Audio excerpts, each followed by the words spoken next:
नमस्कार। आज के इस खास एक्सप्लेनर में हम एक बेहद दिलचस्प सफर पर निकलने वाले हैं। आज बात होगी अंतर्राष्ट्रीय पर्यावरण कानून के वैश्विक विकास की। इसे एक स्नोबॉल इफेक्ट की तरह देखा जा सकता है। एक छोटी सी शुरुआत जिसने धीरे धीरे एक विशाल ग्लोबल मूवमेंट का रूप ले लिया। आइए मिलकर समझते हैं कि कैसे पूरी दुनिया ने पर्यावरण को बचाने के लिए एक साथ आना सीखा। चलिए फटाफट आज के एजेंडे पर नजर डाल लेते हैं। हम शुरुआत करेंगे वैश्विक कानून के जन्म से, फिर स्टॉकहोम से अर्थ समिट तक के सफर को देखेंगे, क्योटो से पेरिस समझौते तक पहुंचेंगे, इसके मूल सिद्धांतों पर बात करेंगे और आखिर में देखेंगे कि इन सब का भारत पर क्या और कैसे असर पड़ा है। शुरुआत करते हैं 1970 के दशक से पहले के परिदृश्य से। जरा सोचकर देखिए, जलवायु परिवर्तन, जैव विविधता का खत्म होना और सीमा पार प्रदूषण, ये कुछ ऐसे संकट हैं जो किसी देश की सीमाओं को नहीं मानते। इन समस्याओं को कोई भी अकेला देश सुलझा ही नहीं सकता। और सच कहें तो इसी एक बुनियादी सच्चाई ने वैश्विक पर्यावरण कानून की नींव रखी। ये देखना वाकई हैरान करने वाला है कि 1970 के दशक से पहले और बाद की सोच में कितना बड़ा पैराडाइम शिफ्ट आया। पहले नियम कानून बहुत सीमित थे, बस कुछ साझी नदियों को बचा लिया या समुद्री प्रदूषण पर थोड़ी बात कर ली। लेकिन 70 के दशक के बाद चीजें पूरी तरह बदल गईं। पर्यावरण की सुरक्षा पूरी मानव जाति की साझी चिंता बन गई और यहीं से पर्यावरण कानून एक स्पष्ट, व्यापक विषय के रूप में उभर कर सामने आया। इस बदलाव की गति को समझने के लिए ये टाइमलाइन बहुत काम की है। 1972 का स्टॉकहोम सम्मेलन, 1992 का रियो अर्थ समिट, 1997 का क्योटो प्रोटोकॉल और 2015 का पेरिस समझौता।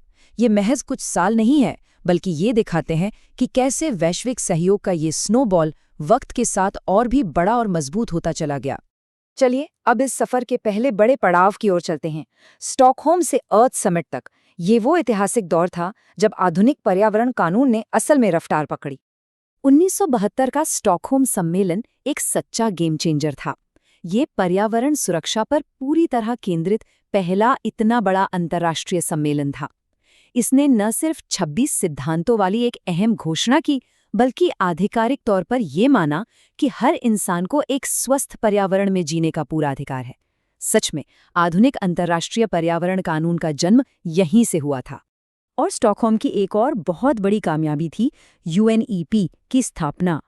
1972 में केन्या के नैरोबी में बना संयुक्त राष्ट्र पर्यावरण कार्यक्रम एक तरह से इस पूरे मूवमेंट का अहम इंजन बन गया। वैश्विक कोशिशों को दिशा देना, नई संधियां बनाने में मदद करना और जरूरी रिसर्च करना, ये सब यूएनईपी के बिना मुमकिन ही नहीं था। इसके बाद 1987 में आई ब्रंटलैंड रिपोर्ट, जिसने एक बेहद शक्तिशाली विचार दुनिया के सामने रखा। ऐसा विकास जो वर्तमान की जरूरतों को तो पूरा करे, लेकिन भविष्य की पीढ़ियों की अपनी जरूरतें पूरी करने की क्षमता से कोई समझौता न करे। ये एक बहुत ही गहरा टर्निंग पॉइंट था। इसने पूरी तरह से बदल दिया कि इंसानियत विकास और प्रकृति के बैलेंस को कैसे देखती है। तो सबसे अहम बात यह है कि इसी रिपोर्ट ने सस्टेनेबल डेवलपमेंट या सतत विकास की अवधारणा को जन्म दिया। ये कोई आम शब्द नहीं है, बल्कि एक ऐसा ढांचा है जो आज भी हर पर्यावरणीय फैसले के केंद्र में है। इसका सीधा सा मतलब है लंबे समय तक चलने वाला इकोलॉजिकल बैलेंस और आने वाली पीढ़ियों के साथ पूरा इंसाफ। इसी सतत विकास की नींव पर खड़ा हुआ 1992 का रियो अर्थ समिट। इसे अंतर्राष्ट्रीय समझौतों का एक ऐतिहासिक धमाका कह सकते हैं। एजेंडा 21, जैव विविधता पर कन्वेंशन, यूएनएफसीसी और साथ ही कई अहम सिद्धांत जैसे प्रदूषक भुगतान करेगा या एहतियाती सिद्धांत। इस समिट ने पूरी दुनिया को एक साथ मिलकर काम करने का एक बहुत ही ठोस और व्यापक ढांचा दे दिया। इसी रियो समिट से निकली एक बेहद जरूरी संधि पर जरा करीब से गौर करते हैं, जैव विविधता पर कन्वेंशन यानी सीबीडी। इसके 3 बिल्कुल साफ मकसद हैं: जैविक विविधता को बचाना, जैविक संसाधनों का टिकाऊ इस्तेमाल करना और सबसे खास बात, इन संसाधनों से मिलने वाले फायदों का सही और समान बंटवारा करना। आइए अब अगले चरण पर बढ़ते हैं, क्योटो से पेरिस समझौते तक। ये वो समय था जब दुनिया सिर्फ व्यापक सिद्धांत बनाने से आगे निकलकर जमीनी स्तर पर काम करने और बड़े वैश्विक लक्ष्य तय करने की ओर तेजी से बढ़ रही थी। इन 2 सबसे बड़े जलवायु समझौतों की तुलना करना वाकई दिलचस्प है। एक तरफ 1997 का क्योटो प्रोटोकॉल है, जिसने विकसित देशों के लिए एमिशन कम करने के अनिवार्य या बाध्यकारी लक्ष्य रखे। वहीं दूसरी तरफ 2015 का पेरिस समझौता है, जिसने एक बिल्कुल अलग रास्ता चुना। इसमें देशों को खुद अपने राष्ट्रीय लक्ष्य या एनडीसीज तय करने के लिए कहा गया, ताकि ग्लोबल वार्मिंग को 2 डिग्री सेल्सियस से काफी नीचे रखा जा सके। पेरिस समझौते के बाद से पर्यावरण कानून आज की अपार जटिलताओं को सुलझाने के लिए बहुत तेजी से विकसित हुआ है। Climate justice, carbon markets, net zero के वादे और लॉस एंड डैमेज फंडिंग जैसी चीजें अब मुख्य धारा में हैं। ये सभी आधुनिक अवधारणाएं सीधे तौर पर उन्हीं शुरुआती संधियों से निकल कर आई हैं, जिनकी चर्चा हमने अभी की। चलिए अब थोड़ा पीछे हटकर देखते हैं, पर्यावरण कानून के वो कौन से मूल सिद्धांत हैं जो इन दशकों के सफर और इस स्नोबॉल इफेक्ट के दौरान लगातार मजबूत होते गए हैं। ये सिद्धांत आधुनिक पर्यावरण कानून के पिलर्स हैं। सतत विकास, एहतियाती सिद्धांत, प्रदूषक भुगतान करेगा, समान लेकिन अलग अलग जिम्मेदारियां या CBDR, अंतर पीढ़ीगत समानता और नो हार्म यानी किसी को नुकसान न पहुंचाने का सिद्धांत।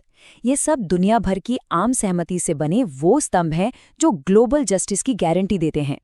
तो ये तो हो गई पूरी दुनिया के नजरिए की बात, लेकिन अब देखते हैं कि इन विशाल वैश्विक संधियों का किसी एक देश पर क्या असर होता है।